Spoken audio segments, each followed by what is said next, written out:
Hello my dear friends and welcome to my channel. My name is Barbara and today we're going to be looking at the synastry between the moon and the ascendant. So moon conjunct the ascendant. So this video is for you if maybe you have your moon conjuncting your partner's ascendant, or maybe you're interested overall in your crush, or even maybe in any other relationships like your friendships, you might have a moon conjunct ascendant synastry going on, although this particular dynamic is probably going to play out best in relationships. So let's look at moon conjunct ascendant. So the moon sign in the natal chart deals with your emotional world, your inner emotional desires, your overall desires, who you truly are on an emotional level. The ascendant is all about who you are overall, your identity. It's that first house. So what tends to happen in these types of dynamics is that the moon person tends to feel very emotionally safe around the ascendant person. There might be a connection almost immediately when you guys meet this person. You guys could feel very drawn to this person. You guys might not know why. It might be a moon conjunct ascendant type of dynamic. Now what I will say is that if this dynamic goes into the shadow, it can very much turn into an obsessive dynamic. It can turn into maybe even a codependent dynamic, because it's like the moon person, because they feel very emotionally safe and validated, they might constantly want to be around the ascendant person because this person is validating their inner world and their emotional world. But overall, the whole energy here is that both people are going to feel very validated in different ways. Like I mentioned, the moon person is going to feel validated in terms of their emotional world, and the ascendant person is going to feel very validated in terms of their identity, who they are as a person. That's solar plexus chakra, who they are at the core. So it's a very interesting dynamic that's going on. Now, something that might also happen in this type of situation, it really depends as to what's going on with your own emotional world if you are the moon person tuning into this video. But let's say like maybe you guys don't open up to everybody, and then now you met the ascendant person and you finally feel like you can open up. Once again, the inner emotional world is very much being validated by the ascendant person. This is how this dynamic could turn into maybe an unhealthy dynamic or an obsessive dynamic, because it's like maybe you guys feel like, oh my gosh, I'm not able to open up to anybody other than the ascendant person. Nobody understands me like the ascendant person does. And it's like it can go into this obsessive energy, because it's like you guys feel this way where it's like, oh my gosh, nobody can make me feel this way other than the ascendant person. So something to keep in mind. Now, another thing that can also take place in the shadow version of this is that maybe the ascendant person can feel very much exposed. So it kind of depends as to what level, once again, both people are in terms of their own inner world, in terms of their awareness, even the awareness of the shadows. Because let's say the moon person is intuitive in any way, shape, or form, or maybe they feel this intuitive connection to the ascendant person, but maybe the ascendant person hasn't integrated their shadows or their lower wounding. The moon person can very much reflect that back to them. They can very much bring that to the surface or even mention it. Maybe it's obvious to the moon person, but to the ascendant person, it is not. So the ascendant person could feel very exposed,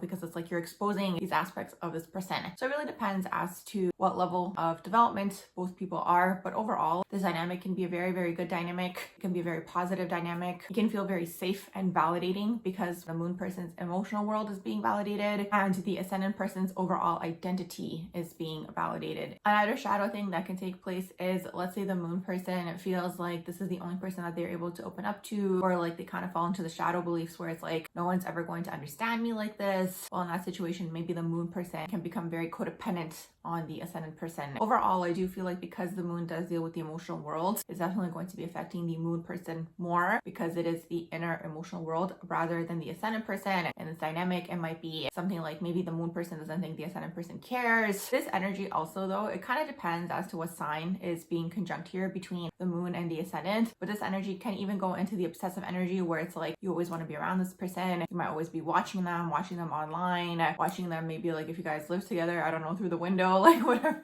And if it goes even into the extreme shadow version, maybe the ascendant person might kind of just keep the moon person around to just like validate them, compliment them, and maybe the moon person might not necessarily get that energy back in terms of that emotional world being validated. So it really depends in this dynamic as to how emotionally developed both people are and how overall developed and aware both individuals are, because in the light version, this energy can very much be a positive aspect. So I'm going to wrap up this video here. I do hope you guys enjoyed my quick little video on moon conjunct the ascendant in synastry. If you did, please do like, share, and subscribe, and I hope you all have a beautiful rest of the day.